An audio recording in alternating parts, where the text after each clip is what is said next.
ഞങ്ങളുടെ മുൻഗണന ഈ നാട്ടിലെ സാധാരണ മനുഷ്യരാണ്, അവരുടെ ജീവിത സുരക്ഷയാണ്. ഞങ്ങൾ പ്രവർത്തിക്കുന്നത് അവരുടെ ദുരിതമകറ്റാനാണ്. സർ, ജാതിയുടെയും മതത്തിന്റെയും സങ്കുചിത ചിന്തകളുടെയും പക്ഷത്തല്ല, മനുഷ്യന്റെ പക്ഷത്താണ് സർ ഞങ്ങൾ.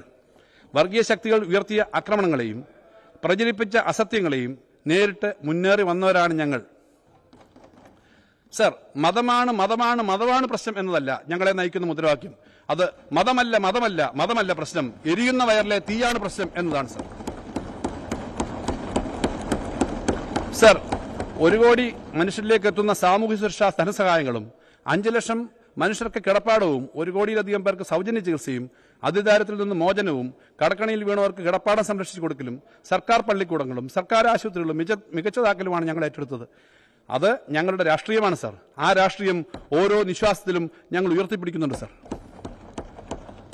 സർ, കേരളത്തെ നടുക്കിയ മുണ്ടക്കൈ ചൂരൽമല ദുരന്തത്തിന്റെ പുനരധിവാസ പ്രവർത്തനങ്ങൾ നാം ഏറ്റവും മികച്ച രീതിയിൽ ഏറ്റെടുത്തിരിക്കുകയാണ്. മരണപ്പെട്ടവരുടെ ആശ്രിതർക്കും ദുരന്തബാധിതർക്കും പ്രതിമാസ ധനസഹായം ചികിത്സാ സഹായവും നൽകിയും വാടക നൽകുന്നതിനൊപ്പം മാതൃകാപരമായ ഒരു ടൗൺഷിപ്പ് പദ്ധതി പൂർത്തീകരണത്തിലേക്ക് അടുക്കുകയാണ്. സർ, കൽപ്പറ്റ എൽസ്റ്റൺ എസ്റ്റേറ്റിൽ 410 വീടുകളുടെ നിർമ്മാണം പുരോഗമിക്കുകയാണ്. റോഡും ഡ്രെയിനേജുകളും പൊതുജനാരോഗ്യ കേന്ദ്രവും മാർക്കറ്റും കമ്മ്യൂണിറ്റി സെന്ററും ഓപ്പൺ തിയേറ്ററും അങ്കണവാടിയും മലിനജല സംസ്കരണ പ്ലാന്റും കളിസ്ഥലങ്ങളും ഉൾപ്പെട്ട ആസൂത്രിതമായ ഒരു ടൗൺഷിപ്പാണ് തയ്യാറാക്കുന്നത്. നാടൊന്നാകെ ഈ പുനർനിർമ്മാണ പദ്ധതിയിൽ സർക്കാരിനൊപ്പമുണ്ട്. വയനാട്ടിലെ ദുരന്തബാധിതരുടെ പുനരധിവാസം സമയബന്ധിതമായി പൂർത്തിയാക്കും എന്ന പ്രഖ്യാപനം കഴിഞ്ഞ ബജറ്റിൽ നടത്തിയിരുന്നു. സർ, ആ വാക്ക് പാലിക്കുകയാണ്. ഫെബ്രുവരി 3-ാം വാരത്തോടെ ആദ്യ ബാച്ച് വീടുകൾ അർഹരായവർക്ക് കൈമാറുകയാണ്.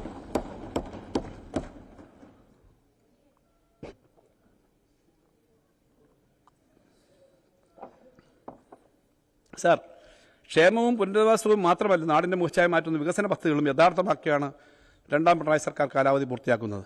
സർ, കേരളത്തിന്റെ തെക്ക് വടക്ക് ദേശീയപാതയുടെ NH-66 നിർമ്മാണം ദ്രുതഗതിയിൽ പുരോഗമിക്കുകയാണ് സർ. ഇന്ത്യയിൽ ആദ്യമായി ദേശീയപാതയുടെ ഭൂമി ഏറ്റെടുത്ത ചെലവിന്റെ 25% 5580 കോടി രൂപ നൽകിയ സർക്കാരാണ് നമ്മുടേത്.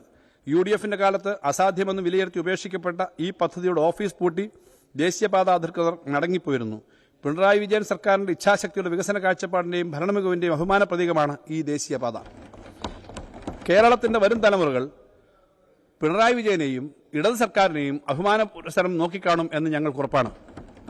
സർ, ഭാവി കേരളത്തിന്റെ വികസന ചക്രവാളം തുറന്നാണ് വിഴിഞ്ഞം പദ്ധതി യാഥാർത്ഥ്യമായത്. വിസ്മയകരമായ വികസനം വിഴിഞ്ഞത്തിലൂടെ കേരളത്തിലെത്തും. നാളിതുവരെ വിഴിഞ്ഞം തുറമുഖത്ത് നങ്കൂരമിട്ടത് 611 ചരക്ക് കപ്പലുകളാണ്. വിഴിഞ്ഞത്ത് നടന്ന ചരക്ക് നീക്കമാകട്ടെ 13.14 ലക്ഷം എണ്ണം TEU കണ്ടെയ്നറുകളുടേതും. സർ, വിഴിഞ്ഞം പദ്ധതിയുടെ 2ാം ഘട്ട പ്രവർത്തനങ്ങളുടെ ഉദ്ഘാടനം 2026 ജനുവരി 24-ന് ബഹുമുഖ്യമന്ത്രി നിർവഹിച്ചു. 2024-ൽ പൂർത്തിയാക്കാൻ വിഭാവനം ചെയ്തിരുന്ന പ്രവർത്തനങ്ങളാണ് 17 വർഷം മുമ്പ് തന്നെ പൂർത്തീകരിക്കാൻ സർക്കാർ തീരുമാനിച്ചിട്ടുള്ളത്. സർ, KSRTC ജീവനക്കാരെയും പെൻഷൻകാരെയും ചേർത്ത് പിടിച്ച സർക്കാരാണിത്. പൊതുമേഖലയെ ഇറച്ചി വിലയ്ക്ക് വിട്ടുകളയണം എന്ന വലതുപക്ഷ സമീപനമല്ല ഞങ്ങളുടേത്. സർ, കേരളത്തിലെ KSRTC ജീവനക്കാർ ഇപ്പോൾ ശമ്പളം വാങ്ങുന്നത് എല്ലാ മാസവും 1-ാം തീയതിയാണ്. പ്രതിമാസം 125 കോടിയോളം രൂപയാണ് ശമ്പളവും പെൻഷൻ നൽകുന്നതിനായി സർക്കാർ KSRTCക്ക് കൃത്യമായി നൽകി വരുന്നത്.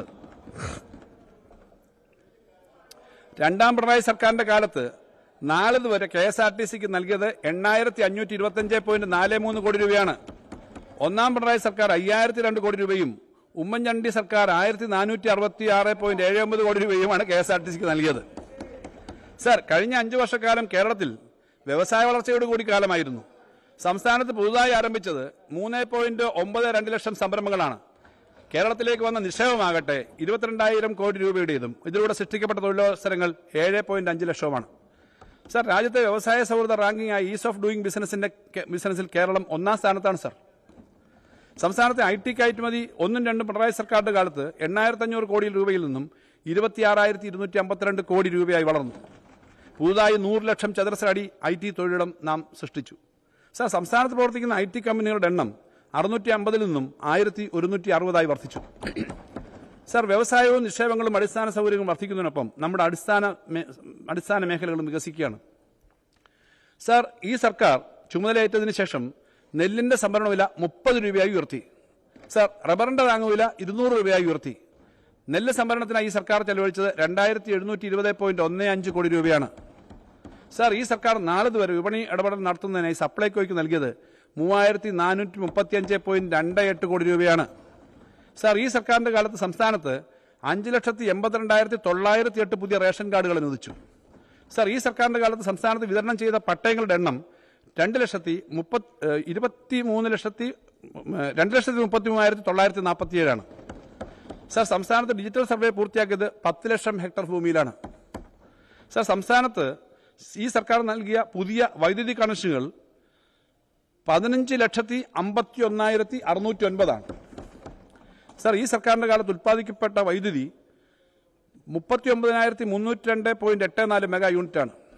സർ, കഴിഞ്ഞ 10 വർഷക്കാലത്ത് കേരളത്തിൽ പവർ കട്ടോ ലോഡ് ഷെഡിങ്ങോ ഉണ്ടായിട്ടില്ല. പവർ കട്ടും ലോഡ് ഷെഡിങ്ങും അനുഭവിച്ചിട്ടില്ലാത്ത ഒരു തലമുറ നമ്മുടെ നാട്ടിൽ ജീവിക്കുന്നുണ്ട്. സർ, ഇടത് സർക്കാരിന്റെ ഏറ്റവും വലിയ അഭിമാന നേട്ടമല്ലേ സർ അത്? സർ, ഈ സർക്കാരിന്റെ കാലത്ത് സംസ്ഥാനത്ത് നൽകിയ കുടിവെള്ള കണക്ഷനുകൾ 39.79 ലക്ഷമാണ്. സർ, ഒന്നും രണ്ടും പിണറായി സർക്കാരുകളുടെ വികസനത്തിന്റെ ചാലകശക്തിയായിരുന്ന കിഫ്ബിയിലൂടെ അനുമതി നൽകിയിട്ടുള്ള പദ്ധതികൾ 96,531.14 കോടി രൂപയുടേതാണ്. കിഫ്ബി പദ്ധതികൾക്കായി ഇതിനകം ചെലവഴിക്കപ്പെട്ടിട്ടുള്ള 38,535.02 കോടി രൂപയിൽ 27,712.36 കോടി ഈ സർക്കാരാണ് നൽകിയത്. സർ, ഈ സർക്കാരിന്റെ കാലത്ത് സംസ്ഥാനത്ത് BM and BC നിലവാരത്തിലേക്ക് ഉയർത്തിയത് 17,749.11 കിലോമീറ്റർ റോഡുകളാണ്. സർ, ഈ സർക്കാരിന്റെ കാലത്ത് 1,657 കോടി രൂപ ചെലവഴിച്ച് മലയോര പാതയുടെ 212.2 കിലോമീറ്റർ നിർമ്മിച്ചു കഴിഞ്ഞു. സർ, 2,730 കോടി രൂപ ചെലവിൽ തീരദേശ പാതയുടെ നിർമ്മാണം നടക്കുകയാണ്. പാതയുടെ ഭാഗമായ മുനമ്പം കോരപ്പുഴ പാലങ്ങളുടെ നിർമ്മാണം പൂർത്തീകരിച്ചു. സർ, വടക്കൻ കേരളത്തിന്റെ ചിരകാല സ്വപ്നമായ വയനാട് തുരങ്കപ്പാതയുടെ നിർമ്മാണം ആരംഭിച്ചു. സർ, 8.73 കിലോമീറ്റർ നീളമുള്ള ആനക്കാംപൊയിൽ കള്ളാടി മേപ്പാടി തുരങ്കപ്പാത യാഥാർത്ഥ്യമാകുന്നതോടെ വിസ്മയകരമായ മാറ്റങ്ങൾ വയനാട്ടിലുണ്ടാവും. തുരങ്കപ്പാതയുടെ ചെലവ് 2,134.5 കോടി രൂപയാണ്. സർ, ഈ സർക്കാരിന്റെ കാലത്ത് സംസ്ഥാനത്ത് നിർമ്മിച്ച റെയിൽവേ ഓവർബ്രിഡ്ജുകളുടെ എണ്ണം 100 എണ്ണമാണ്. സർ, ഈ സർക്കാരിന്റെ കാലത്ത് സംസ്ഥാനത്ത് പൂർത്തീകരിച്ച സ്കൂൾ കെട്ടിടങ്ങളുടെ എണ്ണം 607 സർ, ഈ സർക്കാരിന്റെ കാലത്ത് ആക്രമണങ്ങളുടെ നഷ്ടപരിഹാരമായി സർക്കാർ നൽകിയ തുക 68.69 കോടി രൂപയാണ്. സർ, ഇന്ത്യയിലെ ആദ്യത്തെ ഡിസൈനർ മൃഗശാല 512 കോടി രൂപ ചെലവിൽ തൃശൂർ പുത്തൂരിൽ ഈ സർക്കാർ സ്ഥാപിച്ചു. ഭാവിയിൽ നമ്മുടെ നാട്ടിലെ ഏറ്റവും ആകർഷകമായ സ്ഥാപനങ്ങളിലൊന്നായി പുത്തൂർ സുവോളജിക്കൽ പാർക്ക് മാറും എന്ന് തീർച്ചയാണ്. സർ, പട്ടികവിഭാഗങ്ങളിൽപ്പെട്ട വിദ്യാർത്ഥികൾക്ക് വിദേശ രാജ്യങ്ങളിൽ പഠിക്കുവാനായി സർക്കാർ സഹായം നൽകുന്ന ഉന്നതി ഓവർസീസ് സ്കോളർഷിപ്പിലൂടെ 25 ലക്ഷം രൂപ വരെ സ്കോളർഷിപ്പ് നേടി വിദേശത്തേക്ക് പോയ കുട്ടികളുടെ എണ്ണം 1,104 സർ, സംസ്ഥാനത്തെ ഭൂരഹിതരായ പട്ടികവർഗ ഗുണഭോക്താക്കൾക്ക് വിതരണം ചെയ്ത ഭൂമി 8,573.52 ഏക്കറാണ്. സർ, ഈ സർക്കാരിന്റെ കാലത്ത് കായിക മേഖലയിൽ അടിസ്ഥാന സൗകര്യ വികസനത്തിനായി ചെലവഴിച്ചത് 5,000 കോടി രൂപയാണ്. സർ, ഈ സർക്കാരിന്റെ കാലത്ത് കായിക താരങ്ങൾക്ക് നൽകിയ സർക്കാർ തൊഴിലുകളുടെ എണ്ണം 961